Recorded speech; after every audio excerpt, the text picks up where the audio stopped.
Hello guys, तर स्वागत आहे तुमचं आपल्या या यूट्यूब चॅनलवरती. मित्रांनो, चॅनलवर नवीन असाल तर चॅनलला सबस्क्राईब नक्की करा आणि अशाच नवनवीन अपडेट्स आपल्या चॅनलवरती पाहत राहा.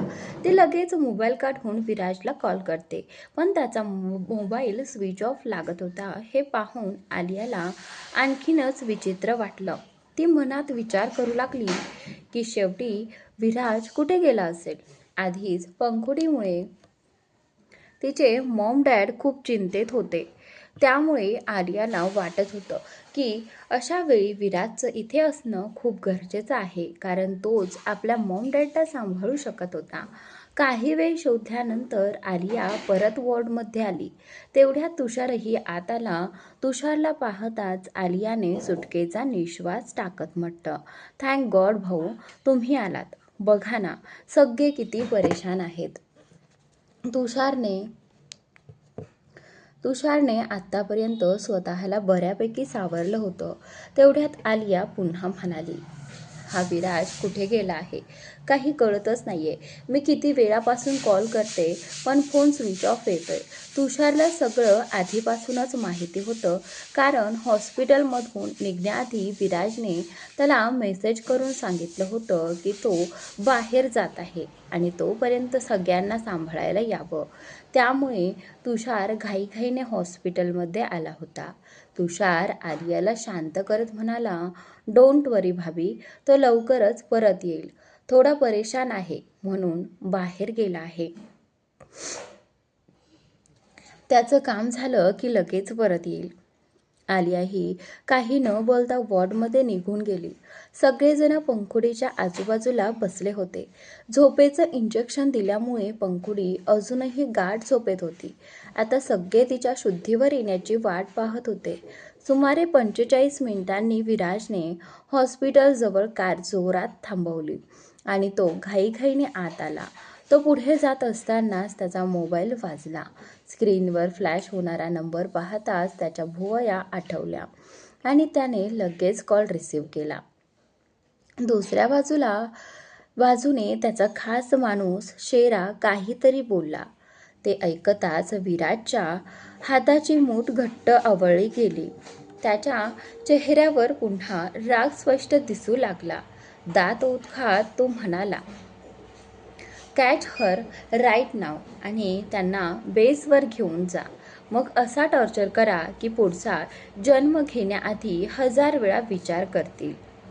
हे बोलून त्याने कॉल कट केला. तो मागे वळला आणि समोर उभ्या असलेल्या व्यक्तीकडे पाहून क्षणभर चकित झाला. पुढच्या क्षणी स्वतःला सावरत त्याने प्रेमाने तिच्याकडे पाहिलं, कारण त्याच्या समोर उभी होती आलिया, जी रागाने त्याच्याकडे टक लावून पाहत होती. तिने एक हात कमरेवर ठेवला होता आणि फुगलेल्या चेहऱ्याने ती विराजकडे रागाने बघत होती. विराज मात्र तिच्याकडे प्रेमाने पाहत होता. त्या क्षणी आलिया खूपच निरागस आणि गोंडस दिसत होती. तिने तो हळूच पुढे सरकत तिच्या गालांना स्पर्श करणार इतक्यात आलियाने त्याचा हात झटकून दूर केला आणि रागाने म्हणाली, माझ्यापासून दूर व्हा. कुठे गेले होते तुम्ही? काही सांगायचंही नाही आणि अचानक कुठेही निघून जाता. माझ्याशी बोलू नका. असं म्हणत ती रागाने तिथून निघू लागली. तेवढ्यात विराजने तिचा हात पकडून तिला आपल्या दिशेने ओढलं आणि कॉरिडॉरच्या एका कोपऱ्यात घेऊन गेला. तिला भिंतीला टेकवत तो तिच्या जवळ झुकला आणि हलक्या आवाजात म्हणाला, व्हाय आर यू अँग्री वायफी? इतकी नाराज का झाली आहेस? माझ्याकडून अशी कोणती चूक झाली? आलिया रागाने नाक फुलवत म्हणाली, अच्छा, आता तुम्हाला हेही माहिती नाही की तुमची काय चूक आहे? Wow, that's great. मी किती वेळ तुमची वाट पाहत होते आणि इथे मॉम डॅड पंखुडीची अवस्था पाहून किती परेशान आहेत आणि तुम्ही अचानक गायब झालात. मी एकटी सगळ्यांना कसं सांभाळत असतं? ते बरं झालं तुषार भाऊ आले, नाही तर ती पुढे काही बोलणार इतक्यात तिचे शब्द घशातच अडकले, कारण विराज तिच्या चेहऱ्याकडे, तिच्या भावांकडे टक पाहत होता. तो स्वतःला आवरू शकला नाही आणि अचानक तिच्या ओठांवर आपले ओठ टेकवले. आलिया त्याच्या या अचानक कृतीने पूर्णपणे थक्क झाली. तिचे डोळे मोठे झाले आणि ती काही क्षण जागच्या जागी स्तब्ध झाली, उभी राहिली. अशा परिस्थितीतही विराज असं काही करेल याची तिने कल्पनाही केली नव्हती. विराज मात्र तिला घट्ट मिठीत घेत तिच्या जवळ राहण्याचा प्रयत्न करत होता. काही वेळापूर्वी ट्रक ड्रायव्हरकडून जे ऐकलं होतं त्यानंतर त्याच्या मनात प्रचंड भीती आणि अस्वस्थता निर्माण झाली होती. जरी त्याने त्या ट्रक ड्रायव्हरचा कायमचा बंदोबस्त केला होता तरीही आलियाला काही झालं असतं या विचारानेच त्याचं मन हादरलं होतं. त्याला एका क्षणासाठीही आलियाला स्वतःपासून दूर करावंसं वाटत नव्हतं. जर तिला काही झालं असतं तर तो कसा जगला असता, हाच विचार त्याच्या मनाला सतत अस्वस्थ करत होता. आलियालाही काही क्षणांनी भान आलं. तिने विराजच्या खांद्यावर हात ठेवत त्याला हलकंसं दूर करण्याचा प्रयत्न केला. ती चेहरा इकडे तिकडे करत होती, पण विराज मात्र तिला सोडायला तयार नव्हता. जणू अनेक दिवसांनी त्याला तिच्या जवळ असल्याची जाणीव झाली होती आणि त्या क्षणी तो फक्त तिच्या सहवासात स्वतःची भीती, अस्वस्थता आणि बेचैनी विसरण्याचा प्रयत्न करत होता. आलिया खूप वेळ स्वतःला त्याच्यापासून सोडवण्याचा प्रयत्न करत होती, पण विराजची पकड तिच्यावर अधिकच घट्ट होत चालली होती. हे जाणवताच आलियाने स्वतःला सैल सोडलं आणि ती पूर्ण शांत झाली. जसेच विराजला जाणवले की आलिया शांत झाली आहे तसे काही सेकंदाने त्याने अलगद तिच्या ओठांना सोडले. आता आलियाचे ओठ पूर्ण लालसर आणि थोडे सुजलेले दिसत होते, त्यामुळे ती आणखीनच गोंडस दिसत होती. विराज आपल्या मोठ्या डोळ्यांनी सतत तिच्या ओठांकडे पाहत होता, तर आलिया विराजने सोडताच खोल श्वास घेऊ लागली आणि त्याच्या खांद्यावर डोके ठेवून स्वतःला सावरू लागली. विराज अतिशय प्रेमाने तिच्या केसांवरून हात फिरवत तिला शांत करत होता.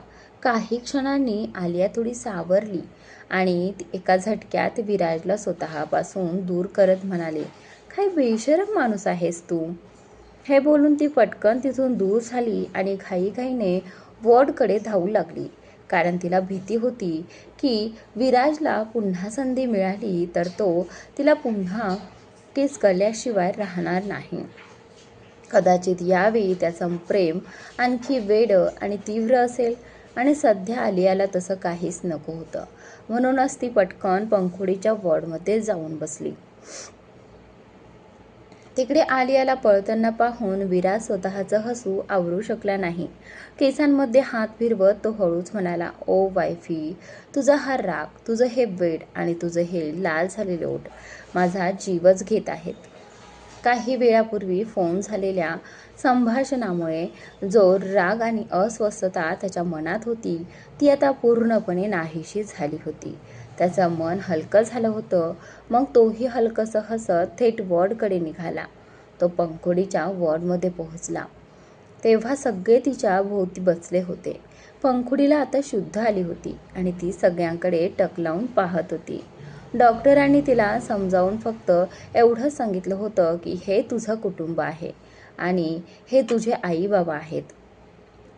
त्यामुळे पंखुडी आता थोडी कम्फर्टेबल वाटत होती.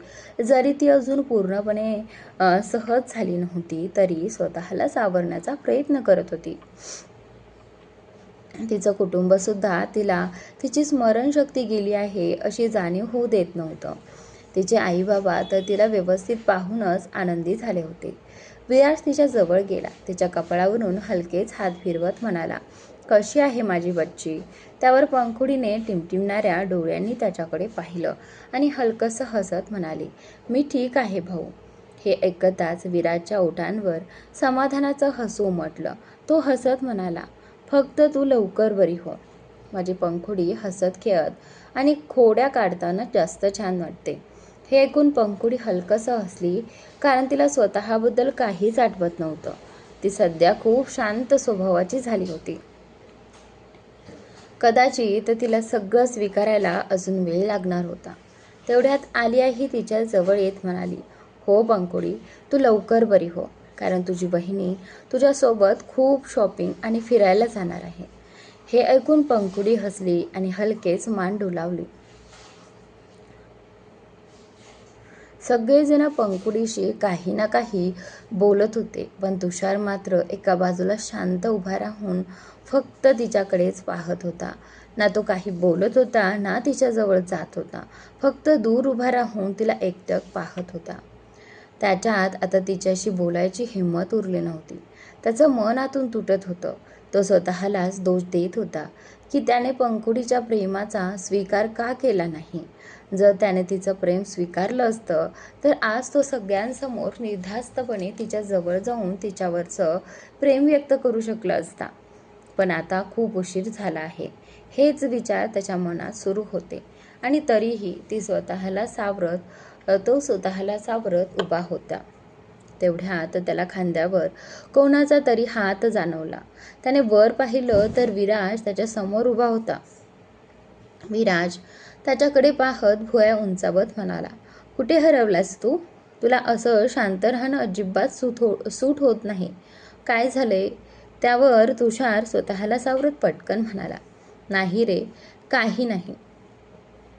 फक्त पंखुडीचा इतका मोठा अपघात झाला त्यामुळे.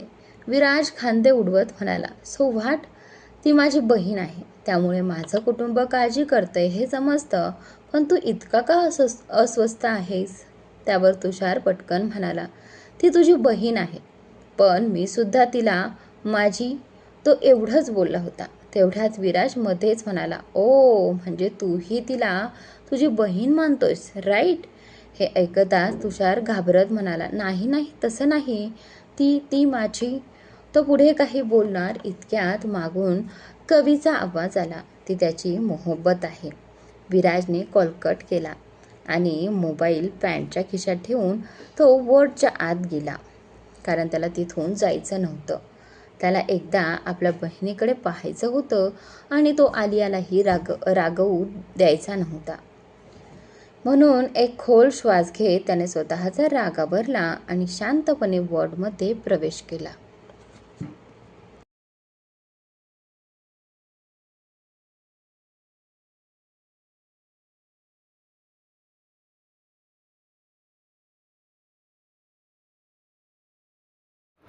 वॉर्डमध्ये सगळेजण पंकुडीच्या आसपास बसले होते. विराजही आपल्या बहिणीशी खूप प्रेमाने बोलला आणि मग काही वेळ तिच्याजवळ बसून गप्पा मारू लागला. पंकुडीची आई स्वतःच्या हाताने फळ कापून तिला भरवत होती आणि पंकुडी तोंड वाकडं करत ती खात होती. तरीही तिला खूप छान वाटत होतं, कारण आईबाबांचं इतकं प्रेम तिला मिळत होतं. तिच्यासाठी हे सगळं नवीनच होतं, कारण ती आपली स्मरणशक्ती हरवून बसली होती आणि आता अगदी लहान मुलीसारखी वागत होती. पंकुडीला पुन्हा लहान मुलीसारखं वागताना पाहून तिच्या आईच्या डोळ्यात अश्रू आले. तिच्या मनात सतत एकच विचार चालू होता, तिची पंकू पुन्हा लहानपणी परत गेल्यासारखी झाली होती. तर तिचे बाबा मनोमन विचार करत होते की पंकुडीला डिस्चार्ज मिळून घरी नेल्यावर तिच्या आजी आजोबांना काय सांगायचं. कुठेतरी विराजच्याही मनात हेच विचार सुरू होते, पण सगळ्यांनी काही काळासाठी त्या गोष्टीकडे दुर्लक्ष केलं होतं, कारण सध्या त्यांच्यासाठी पंकुडीची तब्येत सर्वात महत्त्वाची होती. बाकी सगळं नंतर सांगता येणार होतं. काही वेळ हॉस्पिटलमध्ये थांबल्यानंतर विराजचे आई बाबा घरी निघून गेले. विराज म्हणाला होता, तुम्ही घरी जा, नाहीतर आजी आजोबांना संशय येईल. त्यामुळे ते दोघे तिथून निघून गेले. आता तिथे फक्त विराज, आलिया आणि तुषार होते. तुषार काहीही न बोलता शांत बसला होता, पण अधूनमधून तो पंकुडीकडे तिरक्या नजरेने पाहत होता. थोड्या वेळापूर्वी विराजसोबत झालेलं संभाषण त्याच्या डोक्यात सतत फिरत होतं. पंखुडीबद्दल काही विचारत होता असताना त्याला आलिया मध्येच बोलली होती की तुषार पंखुडीवर प्रेम करतो. त्यानंतर पुढे काही बोलण्याआधीच विराजच्या बाबांनी त्यांना बोलावलं आणि विषय तसाच अधुरा राहिला. विराज सतत तुषारकडे तिरक्या नजरेने पाहत होता, कारण त्याच्या प्रश्नांची उत्तरं अजून मिळाली नव्हती. जसं तुषारला विराजची नजर स्वतःवर असल्याचं जाणवलं तसं तो नजर चुकवू लागला. आलियालाही दोघांमध्ये काय सुरू आहे हे समजत होतं, कारण तिनेच तर विराजसमोर तुषारच्या प्रेमाबद्दल सांगितलं होतं. त्यामुळे आता दोघांनाही कळलं होतं की आलियाला सगळं माहिती आहे. या सगळ्यापासून अनभिज्ञ असलेली पंखुडी मात्र आपल्या भाऊ-भावजई सोबत गप्पा मारत होती. नंतर आलियाने तिला औषध दिलं आणि औषध घेताच ती शांतपणे झोपून गेली. पंखुडी झोपल्यावर विराज उठला. त्याने तुषारकडे रोखून पाहिलं आणि मोठमोठी पावलं टाकत त्याच्या जवळ जाऊन म्हणाला, कम हिअर तुषार. इतकं बोलून तो मागे न पाहताच वॉर्डच्या बाहेर निघून गेला. विराजचं बोलणं ऐकताच तुषार आतून हादरला. त्याच्या मनात भीती आणि घबराट वाढू लागली. त्याला वाटत होतं की आज त्यांची मैत्री तुटेल की काय. तरीही स्वतःला सावरत तो धैर्याने वॉर्डच्या बाहेर गेला. आलियालाही तुषारची अवस्था समजत होती. तो काय अनुभवत आहे हे ती ओळखू शकत होती, पण ती मध्ये पडली नाही, कारण तिला वाटत होतं की या दोघा मित्रांनी मन मोकळेपणाने बोलणं गरजेचं आहे. विराज कॉरिडॉरच्या शेवटच्या खोलीत बसला होता. त्याच्या बोटांमध्ये सिगारेट अडकलेली होती. तो शांतपणे सिगारेटचे खोल झुरके घेत होता. त्याच्या चेहऱ्यावर कोणताही भाव नव्हता. तो सोफ्यावर एका पायावर दुसरा पाय ठेवून अगदी स्टायलिश पद्धतीने बसला होता. तुषार आत आला आणि विराजचं ते रूप पाहून घाबरला. तरीही धीर करून तो पुढे गेला. तेवढ्यात विराज त्याच्याकडे न पाहताच म्हणाला, सीट हिअर. असं म्हणत त्याने समोरच्या खुर्चीकडे इशारा केला. तुषार धीर करून बसला आणि म्हणाला, तू मला इथे का बोलावलंस? त्यावर विराज शांत पण थंड आवाजात म्हणाला, तू माझा कोण आहेस? हे ऐकून तुषार थक्क झाला. अचानक विराज असा प्रश्न का विचारतोय हे त्याला समजत नव्हतं. तो अडखळत म्हणाला, हे काय विचारतोयस तू? हा कसला प्रश्न आहे? विराज त्याच्याकडे थंड नजरेने पाहत म्हणाला, मी जे विचारलंय त्याचं उत्तर दे. मी तुझा कोण आहे? तुषार लगेच म्हणाला, तू माझा सगळ्यात जवळचा मित्र आहेस. मित्र नाही तर भावासारखा आहेस. हे ऐकताच विराज हलकसं हसला आणि म्हणाला, खरंच तुला असं वाटतं? तुषार गोंधळून त्याच्याकडे पाहत म्हणाला, अरे तू असं का बोलतोयस? हे खरं आहे. मी खोटं का बोलेन? तेवढ्यात विराजचा आवाज पुन्हा कठोर झाला, जर हे खरं असेल तर मग तू मला सत्य का सांगितलं नाहीस? जर तू मला खरंच आपला जवळचा मित्र मानत असशील तर इतकी मोठी गोष्ट माझ्यापासून का लपवलीस? हे ऐकून तुषार नजर चुकवत म्हणाला, कुठली गोष्ट? तू काय बोलतोयस? मला काही समजत नाही. विराजने सिगारेटचा मोठा झुरका घेतला. ती ट्रेमध्ये विझवली आणि खुर्चीवरून उठत तुषारजवळ गेला. त्याच्या डोळ्यात आता राग स्पष्ट दिसत होता. तो तुषार समोर उभा राहून कठोर आवाजात म्हणाला, आताही तू खोटं बोलणार आहेस की आता तरी खरं सांगशील? जसेच तुषारने विराजच्या डोळ्यातील राग पाहिला तसा तो घाबरला. तो भीतीने म्हणाला, पहा रे यार, मी काही चुकीचं बोलत नाहीये. मी खरं सत्य बोलतोय. विराज त्याच्याकडे थंड नजरेने पाहत म्हणाला, अजूनही खोटं बोलणार आहेस का? काय झालंय तुझं आणि माझी बहीण पंखुडीचं? तुषार घाबरला. त्याचे डोळे मोठे झाले. तो अडखळत म्हणाला, काय काय म्हणायचंय तुला? कुठलं काय? असं काहीच नाहीये. विराज शांतपणे म्हणाला, खरंच हेच सत्य आहे. तुषार काहीच बोलला नाही. तेव्हा विराज पुन्हा म्हणाला, तुला माझी बहीण आवडत नाही का? तुषार लगेच म्हणाला, वेडा आहेस का? मी तिला का आवडू लागेल? विराज लगेच त्याच्यापासून दूर गेला. तो खुर्चीवर बसला, पायावर पाय ठेवले आणि पॅन्टच्या खिशातून सिगारेट काढून पेटवली. धुराचा एक खोल झुरका घेत तो म्हणाला, हां, म्हणजे तुला माझी बहीण आवडत नाही. तिचं तुझ्यासाठी काहीच महत्त्व नाही, बरोबर ना?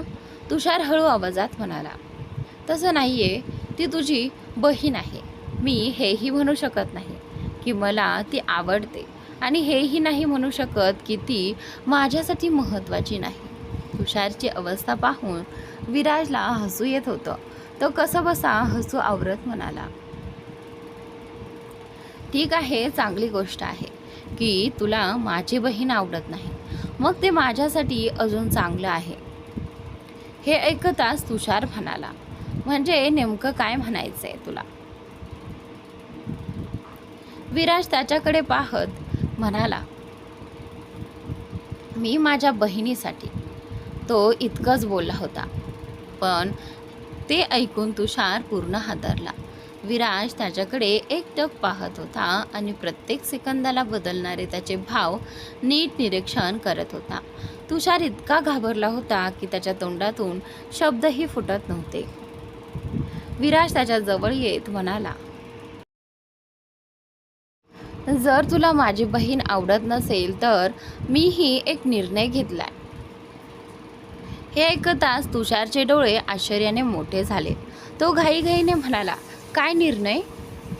विराज ओठांवर हलकी स्मित रेषा आणत म्हणाला, मी पंखुडीसाठी एक मुलगा शोधलाय. मिस्टर वर्मांचा मुलगा. त्यांच्याबद्दल तुला माहितीच आहे. हे ऐकताच तुषारच्या अंगातील रक्तच जणू गोठलं. पंखुडीसाठी विराजने मुलगा शोधला आहे हे ऐकून तो पूर्ण सुन्न झाला. त्याला काही सुचत नव्हतं. विराज पुढे म्हणाला, मिस्टर वर्मा आपल्या नवीन प्रोजेक्टचे पार्टनर आहेत. त्यांचा मुलगा माझ्या पंखुडीवर खूप प्रेम करतो. आजपासून नाही तर कॉलेजपासूनच तो तिला आवडतो. म्हणूनच मिस्टर वर्मांनी स्वतः पुढे येऊन पंखुडीचा हात मागितलाय. आधी मी शांत होतो कारण मला वाटत होतं की कदाचित तुला पंखुडीमध्ये इंटरेस्ट असेल, पण तुझं बोलणं आणि हावभाव पाहून स्पष्ट कळतंय की तुला त्याच्यात काहीच रस नाही. त्यामुळे आता मी मिस्टर वर्मांना होकार देणार आहे. विराजचं प्रत्येक वाक्य तुषारच्या कानावर पडत होतं आणि त्याचं संपूर्ण शरीर सुन्न होत चाललं होतं. त्याचा मेंदू काम करणं बंद झाल्यासारखं झाला होता. चेहरा पांढरा फटक पडला होता. त्याचे ओठ थरथरत होते आणि त्याला काहीच बोलता येत नव्हतं. विराज त्याच्या प्रत्येक एक्सप्रेशनकडे बारीकाने पाहत होता. त्याच्या ओठांवरील स्मित आणखी गडद होत गेलं. तो खुर्चीवरून उठला आणि तुषार जवळ येत म्हणाला, तसंच वर्मांचा मुलगाही काही साधा नाही. बिझनेसच्या जगात त्याचं मोठं नाव आहे. खरं सांगू, मी स्वतः त्याच्याने इम्प्रेस आहे. त्यामुळे आता मी पंखुडी आणि त्याच्या नात्यात अजिबात उशीर करणार नाही. जसं पंखुडी हॉस्पिटलमधून डिस्चार्ज होईल त्याच्या एका आठवड्यानंतरच मी त्यांच्या एंगेजमेंटची घोषणा करणार आहे. हे बोलताना त्याच्या चेहऱ्यावर एक धोकादायक स्मित होतं. तो तुषारपासून दूर झाला आणि स्मित करतच रूमच्या बाहेर निघून गेला. तुषार अजूनही तिथे सुन्न बसला होता. त्याला काहीच बोलता येत नव्हतं. पण जसं त्याने ऐकलं की विराज पंखुडीचं एंगेजमेंट करणार आहे तसं त्याच्या दोन्ही मुठी आवळल्या गेल्या. त्याचे डोळे रागाने लाल झाले. तो संतापाने टेबलवर हात आपटत ओरडला, नाही नाही विराज, तू असं करू शकत नाहीस. तू माझी पंखुडी दुसऱ्या कोणाला देऊ शकत नाहीस. ती फक्त माझी आहे आणि मी तिला कोणाचीच होऊ देणार नाही. तो वेड्यासारखा आजूबाजूला पाहू लागला, पण विराज तिथून निघून गेला होता. तुषार पूर्णपणे अस्वस्थ झाला होता. तो स्वतःचे केस ओढत म्हणाला, नाही विराज, तू तुझ्या मित्रासोबत असं करू शकत नाहीस. हो, माझ्याकडून चूक झाली, पण मी पंखुडीवर खूप प्रेम करतो. तिच्याशिवाय मी राहू शकत नाही. मला पंखुडी हवीच. मी तिला कोणाचीही होऊ देणार नाही.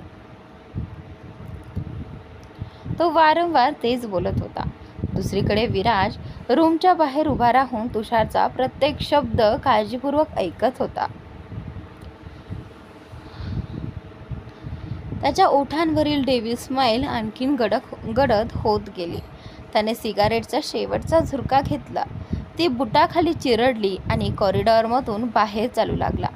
तो वेगाने पुढे जात होता. तेवढ्यात अचानक त्याला फोनवर झालेलं संभाषण आठवलं. त्याच्या पावलांचा वेग आणखी वाढला. एका क्षणात तो हॉस्पिटलच्या बाहेर आला. कारमध्ये बसला आणि फुल स्पीडमध्ये कार पुढे घेऊन निघून गेला.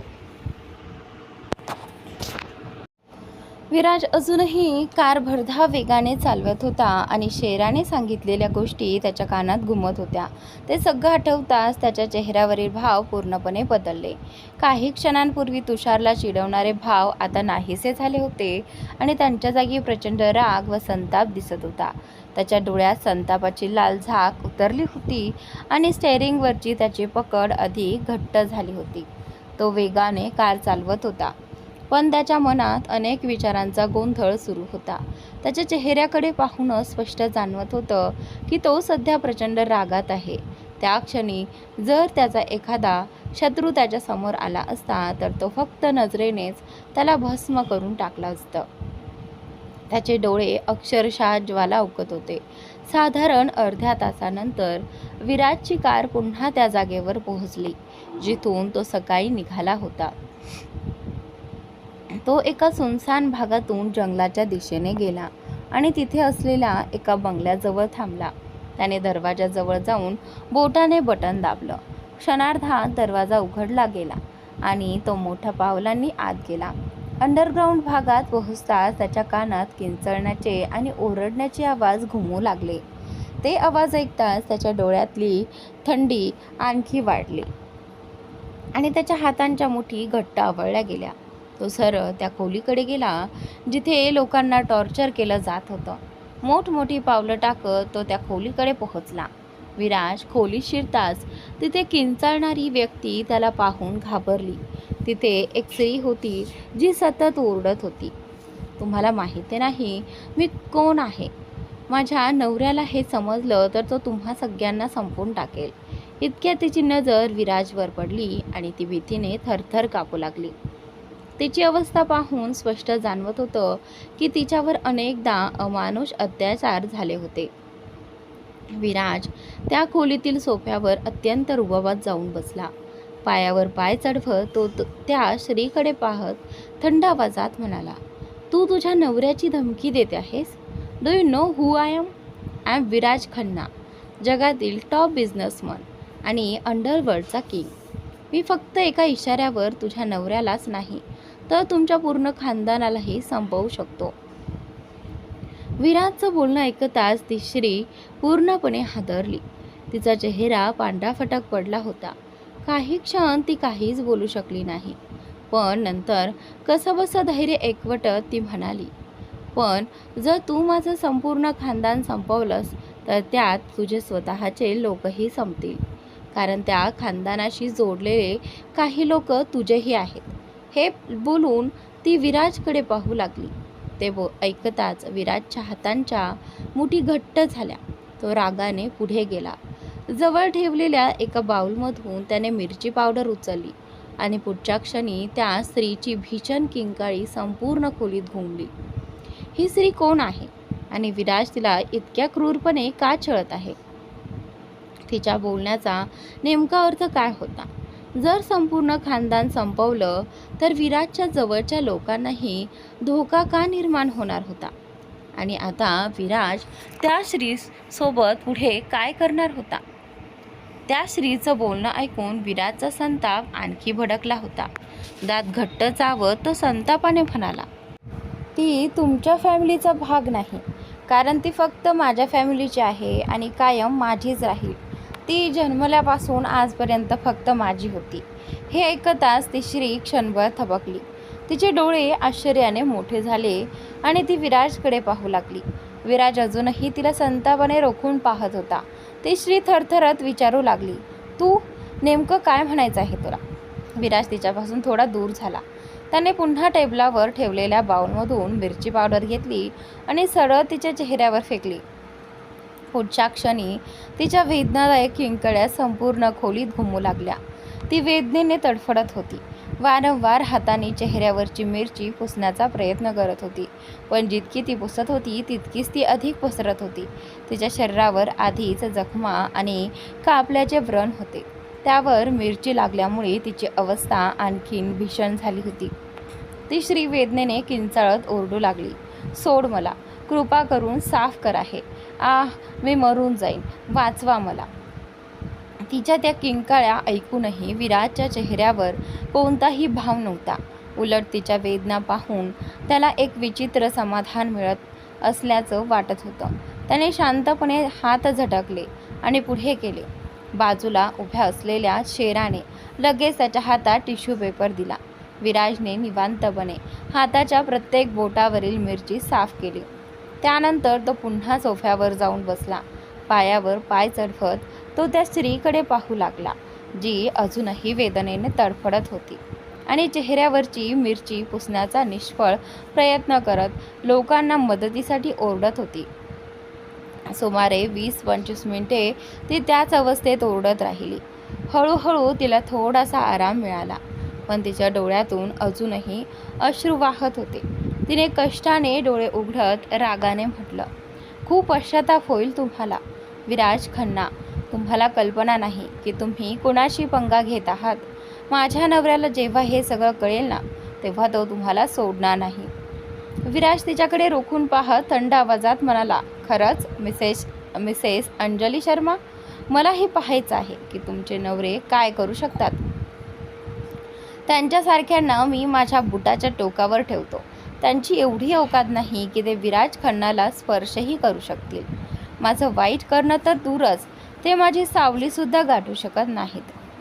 हे ऐकताच अंजली क्षणभर थरथरली, पण स्वतःला सावरत ती म्हणाली, शेवटी तुम्ही मला का मारत आहात? मी तुमचं काय बिघडवलं आहे? विराज रागाने तिच्याकडे पाहत म्हणाला, काय केलं आहेस तू? खरंच तुला जाणून घ्यायचं आहे. तुला माहीत नाही तू काय केलं आहेस? तू माझ्या पत्नीला मारण्याचा प्रयत्न केला आणि त्या सगळ्यात माझी बहीण गंभीर अवस्थेत हॉस्पिटलच्या बेडवर पडली आहे. त्याला जबाबदार फक्त तू आहेस आणि देवाचे आभार मान की माझ्या आलियाला काही झालं नाही, नाहीतर त्या क्षणी मी तुला संपवलं असतं. हे ऐकताच अंजली घाबरत म्हणाली, नाही, मी असं काही केलं नाही. तुम्हाला काहीतरी गैरसमज झाला आहे. विराज, तुम्ही मला चुकीचं समजत आहात मिस्टर खन्ना. हे ऐकताच विराजने संतापाने समोरचं टेबल जोरात लाथ मारून उलटलं. टेबलवरील सगळं सामान इकडे तिकडे विखुरलं. काचांचं टेबल मोठ्या आवाजात फुटून चुराडा झाला. तो रागाने ओरडला, गैरसमज आणि माझा? मी तुमच्यासारख्या लोकांना खूप चांगलं ओळखतो. मी त्या लोकांसारखा नाही जो गैरसमज मनात ठेवून आयुष्यभर जगतात. मी वास्तवात जगतो आणि वास्तव हेच आहे की हे सगळं आधीपासून प्लॅन केलं गेलं होतं. आता मला फक्त एवढंच जाणून घ्यायचं आहे की ही प्लॅनिंग नेमकं कोणासाठी होती. मिसेस अंजली क्षणभर घाबरली, पण विराजचं बोलणं ऐकूनही ती काही बोलली नाही. तिला तिच्या मुलीची भीती वाटत होती. जर तिने खरं सांगितलं तर विराज तिच्या मुलीसोबत काय करेल याचा विचार करूनच तिचं काळीज दडपत होतं. मायरा जरी गरज पडली तेव्हाच तिची आठवण काढत असे. काम झाल्यावर मात्र तिला दुधातून माशी काढून फेकावं तसं दूर करत असे. तरीही ती तिची मुलगी होती. आई कधीही आपल्या मुलीशी विश्वासघात करू शकत नाही. अशी म्हण आहे ना, पुत्र कुपुत्र होऊ शकतो पण माता कुमाता कधीच होत नाही. मिसेस अंजलीचीही तीच अवस्था झाली होती. स्वतःचा जीव धोक्यात असतानाही ती आपल्या मुलीला वाचवण्याचा प्रयत्न करत होती. ती घाबरत घाईघाईने म्हणाली, पहा, मी काहीच केलं नाही. तुम्हाला कुणीतरी चुकीची माहिती दिली आहे. मला तर वाटतं की ती आलियाच. अंजली एवढंच बोलू शकली आणि पुढच्या क्षणी विराजच्या जोरदार चापड तिच्या गालावर बसली. ती तोंडावर पडली. चापट इतकी जोरात होती की विराजच्या 5ही बोटांचे ठसे तिच्या गालावर उमटले. अंजलीने हळूहळू डोळे उघडले तर विराज रागाने तिच्यासमोर उभा होता. त्या क्षणी तो एखाद्या नरकाच्या देवासारखा भासत होता. त्याचा चेहरा पाहून अंजलीची भीती हालत खराब झाली. ती थरथर कापू लागली. एका हाताने गाल धरून वेदनेने तडफडत ती म्हणाली, प्लीज मला सोडून द्या, माझ्याकडून चूक झाली. हे ऐकताच विराजने पुन्हा एक जोरदार चापट तिच्या गालावर मारली आणि संतापाने म्हणाला, चूक? विराज खन्नाच्या नियमामध्ये चुकीसाठी माफी नसते, फक्त शिक्षा असते. आणि तू तर अशी चूक केली आहेस ज्यासाठी माफी मिळणं अशक्य आहे. तुला अशी शिक्षा मिळेल की आयुष्यभर विसरू शकणार नाहीस. हे म्हणत त्याने तिचं डोकं जोरात भिंतीवर आपटलं. अंजली वेदनेने किंचाळली. तिने दोन्ही हात डोक्यावर ठेवले आणि तडफडू लागली. तेवढ्यात विराज उठला आणि शेराकडे पाहत थंड आवाजात म्हणाला, हिला लोकांचं आयुष्य उद्ध्वस्त करण्याचा आणि त्यांना मारण्याचा खूप शौक आहे. मुलींच्या आयुष्याशी खेळायची खूप हौस आहे. मग आता हिच्या सन्मानाची राख करण्याची वेळ आली आहे. हे ऐकता शेरा देखील क्षणभर हादरला. त्याने मोठमोठे डोळे करून विराजकडे पाहिलं. त्या क्षणी विराज अत्यंत निर्दयी दिसत होता. विराज निर्विकार चेहऱ्याने अंजलीकडे पाहत उभा होता, तर अंजली त्याचं बोलणं ऐकून भीतीने थरथरत होती. ती घाबरलेल्या आवाजात म्हणाली, नाही नाही, तुम्ही असं करू शकत नाही. प्लीज मिस्टर खन्ना, असं काही करू नका. विराज म्हणाला, फक्त आलियाच्या आईला मारून तिच्या वडिलांसोबत झोपायला आवडतं का तुला? मी तर ऐकलंय की तू अनेकांसोबत रात्री घालवल्या आहेत. मग आधीपासूनच इतका अनुभव आहे तर पुन्हा तेच सुरू कर ना. बराच वेळ झाला असेल तुला. I am sure you enjoy it. हे म्हणत त्याने शेराकडे तिरक्या हास्याने पाहिलं. विराजच्या बोलण्याचा अर्थ शेराला चांगला समजला आणि त्याने मान हलवत होकार दिला. विराज तिथून निघणार इतक्यात अचानक अनेक गार्ड्स त्या रूममध्ये आले. ते दिसायलाच खूप भयानक आणि धोकादायक वाटत होते. दुसरीकडे अंजलीजींनी थरथरणाऱ्या डोळ्यांनी समोर पाहिलं आणि एवढे सगळे गार्ड्स पाहताच त्या भीतीने घाबरून गेल्या. त्या काही समजून घेण्याआधीच ते सर्वजण त्यांच्यावर तुटून पडले. विराज रूमच्या बाहेर आला आणि त्याच वेळी अंजलीच्या वेदनादायक किंकाळ्या संपूर्ण रूममध्ये घुमू लागल्या. त्या किंकाळ्या विराजच्या कानांपर्यंत स्पष्ट ऐकू येत होत्या. ते ऐकून तो हलकसं हसला आणि शिट्टी वाजवत बाजूच्या रूममध्ये गेला.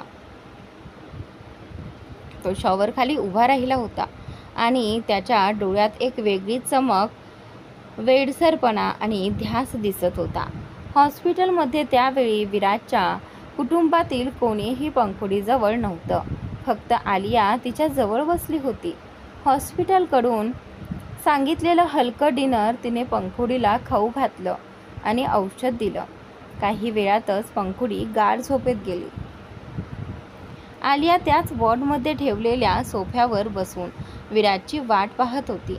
वाट पाहता पाहता नकळत तिचा डोळा लागला. पण काही वेळाने तिला तहान लागल्यासारखं वाटलं आणि ती पाणी पिण्यासाठी उठली. तिने वॉर्डमध्ये ठेवलेला पाण्याचा जग उचलून पाहिला तर त्यात अजिबात पाणी नव्हतं. ते पाहून ती लगेच जग घेऊन वॉर्डच्या बाहेर आली आणि पाण्यासाठी इकडे तिकडे शोधू लागली. कॉरिडॉरमधून पुढे जात ती थोडी दूर निघून गेली. त्याचवेळी एक मास्क घातलेला माणूस पंखुडीच्या वॉर्डचं दार उघडून आत आला. त्याने काळ्या रंगाची हुडी घातली होती आणि चेहरा व हात पूर्णपणे झाकले होते. त्याला पाहून तो कोण आहे हे ओळखणं अशक्य होतं.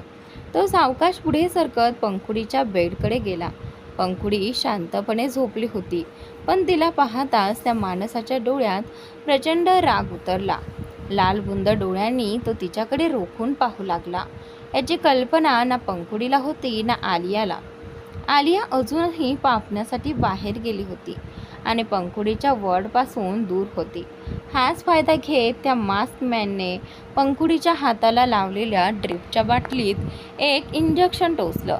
ते इंजेक्शन नेमकं कशाचं होतं हे पुढे समजणार होतं. इंजेक्शन दिल्यानंतर तो खूप खुश दिसत होता. चेहऱ्यावर मास्क असला तरी त्याच्या डोळ्यातील सैतानी आनंद स्पष्ट जाणवत होता.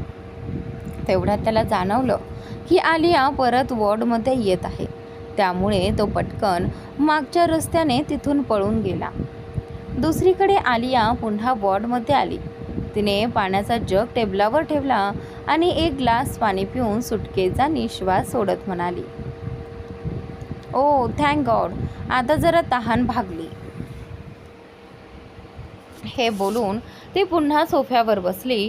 ती अजूनही विराजची वाट पाहत होती. तिने घड्याळाकडे पाहिलं तर रात्रीचे 1 वाजले होते. विराज अजूनपर्यंत आला नव्हता. हे पाहून ती खूपच हैराण झाली. ती बराच वेळ त्याची वाट पाहत उभी राहिली. अचानक तिचं लक्ष बेडवर झोपलेल्या पंखुडीकडे गेलं. पंखुडी आता जोरजोरात आणि लांब श्वास घेऊ लागली होती. तिचा श्वास जणू अडकत असल्यासारखं वाटत होता. हे पाहून आलिया घाबरली आणि लगेच वॉर्डच्या बाहेर जाऊन डॉक्टरांना बोलवण्यासाठी धावली. थोड्या अंतरावर तिला एक नर्स दिसली. आलिया घाबरलेल्या आवाजात म्हणाली, "लवकर चला, पंखुडीला काहीतरी होतंय. प्लीज तिला चेक करा." आलियाचं बोलणं ऐकून नर्स लगेच वॉर्डमध्ये आली आणि पंखुडीची तपासणी करू लागली. पंखुडीची अवस्था पाहून आलियाची घाबरगुंडी उडाली. ती नर्सला म्हणाली, "प्लीज लगेच डॉक्टरांना बोलवा." त्यावर नर्स म्हणाली, "डॉक्टर सध्या एक महत्त्वाची सर्जरी करत आहेत." हे ऐकताच आलिया आणखीनच घाबरली. काही वेळ तपासणी केल्यानंतर नर्स म्हणाली, "नक्कीच यांच्यासोबत काहीतरी घडलं आहे. तुम्हाला माहिती आहे का नेमकं काय झालंय?" नर्सचा प्रश्न ऐकून आलिया तिच्याकडे आश्चर्याने पाहू लागली. ती अडखळत म्हणाली, "नाही, मला काहीच माहिती नाही." इतकं बोलून ती शांत झाली. कारण तिला आठवलं की काही वेळापूर्वी ती पंखुडीला एकटी सोडून बाहेर गेली होती. भीतीमुळे तिच्या तोंडातून पुढे शब्दच फुटेना. नर्स मात्र तिच्याकडे बारीकाईने पाहत होती आणि उत्तराची वाट पाहत होती. इतक्यात दुसरी नर्स डॉक्टरांना घेऊन वॉर्डमध्ये आली. डॉक्टरांनी लगेच सर्वांना बाहेर जाण्यास सांगितलं. त्यांनी पाहिलं की पंखुडीची अवस्था खूपच गंभीर झाली होती. तिचे पल्स हळूहळू कमी होत होते आणि मशीनमधून वेगवेगळ्या प्रकारचे अलारामचे आवाज येऊ लागले होते. डॉक्टर आलियाकडे पाहत म्हणाले, "मॅडम, कृपया तुम्ही वॉर्डच्या बाहेर जा. आम्हाला त्यांना तपासायचं आहे." हे ऐकताच आलियाने हलकेच मान डोलावली आणि घाबरतच ती वॉर्डच्या बाहेर आली. बाहेर कॉरिडॉरमध्ये ती अस्वस्थपणे इकडून तिकडे फिरू लागली. तिच्या डोळ्यातून सतत अश्रू वाहत होते. स्वतःलाच दोष देत ती रडत म्हणाली, "मी पंखुडीला एकटं सोडून बाहेरच का गेले? मला हवं तर दुसऱ्या कुणाकडूनही पाणी मागवता आलं असतं. मला तिला या अवस्थेत एकटी सोडायला नको होतं. ही सगळी माझीच चूक आहे." असं म्हणत ती स्वतःलाच दोष देत रडत होती.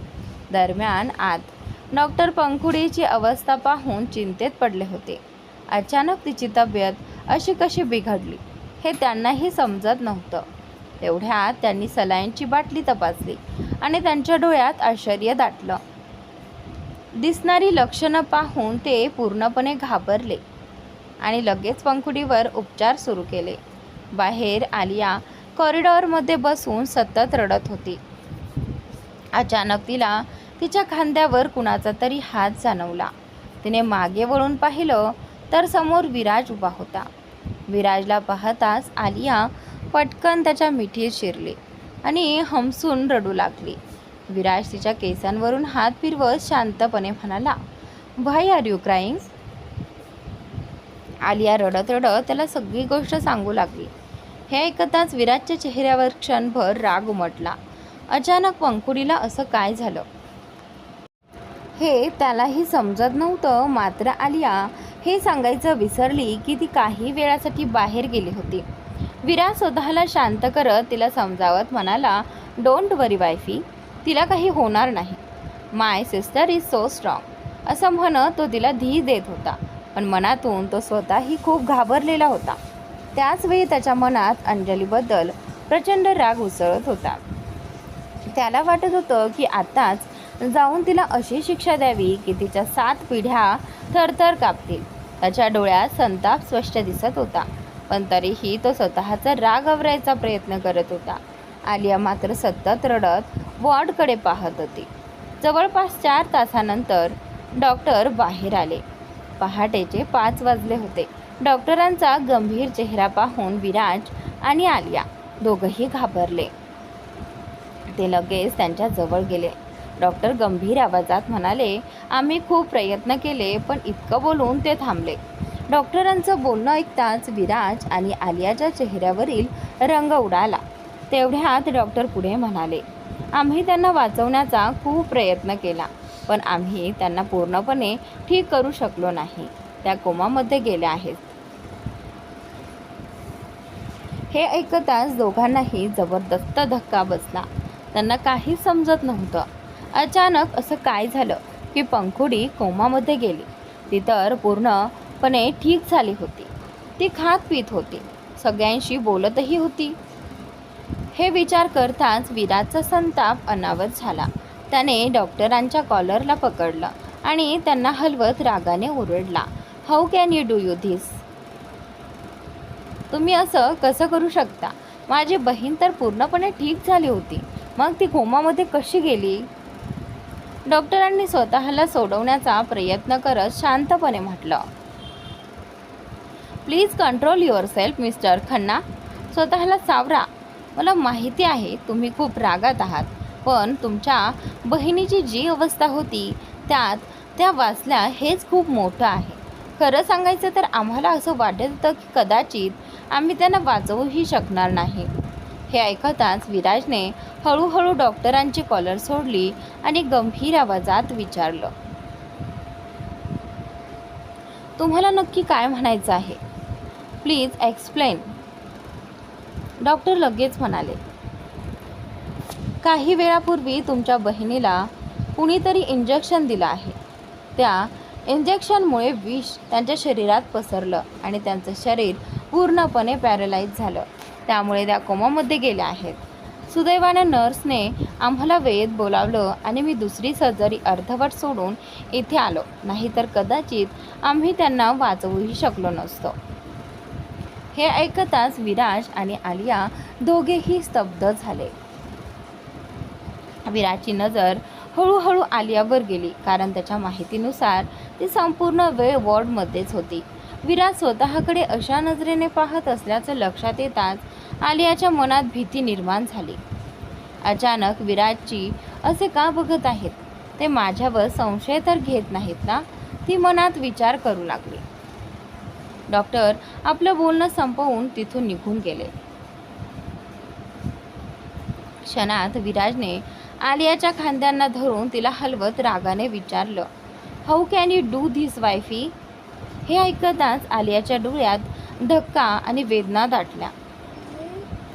ती थरथरत्या आवाजात म्हणाली, विराजजी, तुम्ही असं का बोलत आहात? मी असं का करेन? विराज बोलला, मला माहिती आहे तू असं करू शकत नाहीस, पण हे सगळं कसं झालं? तुझ्यासमोर कोणीतरी आलं आणि पंखुडीला इजा करून निघून गेलं. तुझ्या उपस्थितीत हे सगळं कोणी केलं? हे ऐकताच आलिया घाबरत हळू आवाजात म्हणाली, मला थोड्या वेळापूर्वी तहान लागली होती म्हणून मी पाणी प्यायला बाहेर गेले होते. हे ऐकताच विराज रागाने हात उचलतो, पण कसाबसा स्वतःला सावरत म्हणतो, no, how can you do this? तुझ्या निष्काळजीपणामुळे आज माझ्या बहिणीची ही अवस्था झाली आहे. तुला कल्पनाही नाही की तू आज काय केलं आहेस. तो संतापाने थरथरत एका झटक्यात आलियाला दूर करतो. दात घट्ट आवळत तो पुढे म्हणाला, मला माहीत नव्हतं की तू इतकी मोठी निष्काळजी असशील. मी तुला काय समजत होतो आणि तू काय निघालीस.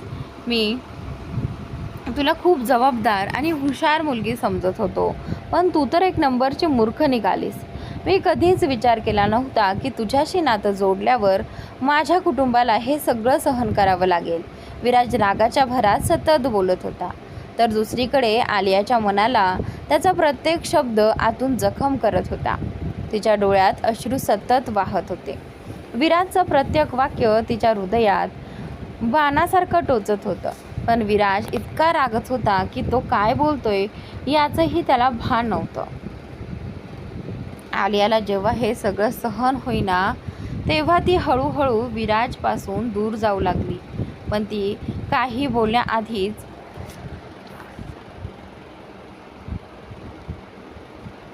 विराज तिच्यापासून दूर झाला आणि मोठ्या पावलांनी वॉर्डमध्ये जाऊन दरवाजा आतून बंद करून घेतला. आलिया मात्र हॉस्पिटलच्या कॉरिडॉरमध्ये बसून रडत होती. तिच्या मनात सतत एकच विचार चालू होता, हे सगळं अचानक काय झालं. काही वेळापूर्वीपर्यंत सगळं ठीक होतं आणि अचानक सगळं बदललं होतं. ती वर आकाशाकडे पाहत देवाला प्रश्न विचारत होती आणि स्वतःलाच दोष देत म्हणत होती, मी कोणालाच आनंद देऊ शकत नाही. या सगळ्यातही ती विराजला दोष देत नव्हती. काही वेळातच सकाळ झाली आणि पंखुडीच्या तब्येतीबद्दल घरातील सगळ्यांना कळलं. सगळेच खूप घाबरले आणि रडू लागले. पंखुडीची अवस्था कोणालाच पाहवत नव्हती, पण आलिया स्वतः दुःखात असूनही सगळ्यांना सावरत होती. अशाच प्रकारे 2-3 दिवस निघून गेले. त्यानंतर डॉक्टरांनी पंखुडीला हॉस्पिटलमधून डिस्चार्ज दिला, कारण विराजने ठरवलं होतं की तो आपल्या बहिणीची काळजी घरीच घेणार. डॉक्टरांच्या सल्ल्यानुसार पंखुडीला डिस्चार्ज देण्यात आला. विराजच्या पॅलेसमध्ये तिच्यासाठी खास खोली तयार करण्यात आली. हॉस्पिटलमध्ये लागणाऱ्या सर्व मशीन आणि सुविधा घरी उपलब्ध करून देण्यात आल्या. पंखुडीची काळजी घेण्यासाठी विराजने एका नर्सचीही नेमणूक केली, जी पूर्ण वेळ तिची देखभाल करणार होती. हे सगळं विराज स्वतःच्या देखरेखीखाली करत होता. पण या सगळ्या काळात त्याने एकदाही आलियाकडे वळून पाहिलं नाही किंवा तिच्याशी बोललाही नाही. असेच दिवस पुढे सरकत गेले आणि हळूहळू 1 महिना निघून गेला. 1 month later.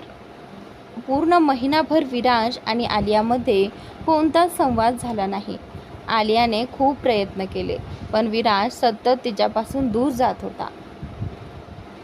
दोघांमधील दुरावा आणि गैरसमज दिवसेंदिवस वाढत होते. आलिया स्वतःलाच दोष देत होती, पण विराज मात्र त्याची चूक मान्य करायलाच तयार नव्हता. त्याने रागाच्या भरात आलियाला जे काही बोललं होतं ते चुकीचं होतं हेही तो स्वीकारत नव्हता.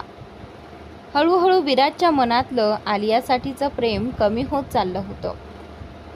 पण त्यामागेही एक कारण होतं, जे पुढे समोर येणार होतं. विराज दिवसभर ऑफिसमध्ये असायचा आणि रात्री घरी येऊन बहिणीला भेटून मग ड्रिंक करत बसायचा. तेच त्याचं रोजचं रुटीन बनलं होतं. एक दिवस आलियाला हॉस्पिटलमधून कॉल आला. ती स्वतःच्या चेकअपसाठी डॉक्टरांकडे गेली होती. तिने कॉल उचलून हॅलो म्हटलं तर समोरून डॉक्टर म्हणाले, मिसेस खन्ना, तुमची रिपोर्ट पॉझिटिव्ह आली आहे. Congratulations, you are going to be a mother. हे ऐकताच आलियाच्या आनंदाला पारावर उरला नाही. तिच्या डोळ्यात आनंद अश्रू आले. ती पटकन म्हणाली, thank you doctor, thank you so much. असं म्हणत तिने कॉल कट केला. तिने अलगद आपल्या पोटावर हात ठेवला आणि आनंदाने म्हणाली, वाव, मी आई होणार. पोटावरून प्रेमाने हात फिरवत ती पुढे म्हणाली, थँक्यू बाळा, आमच्या आयुष्यात येण्यासाठी. आता मला माहिती आहे तुझ्या डॅडांना कसं मनवायचं.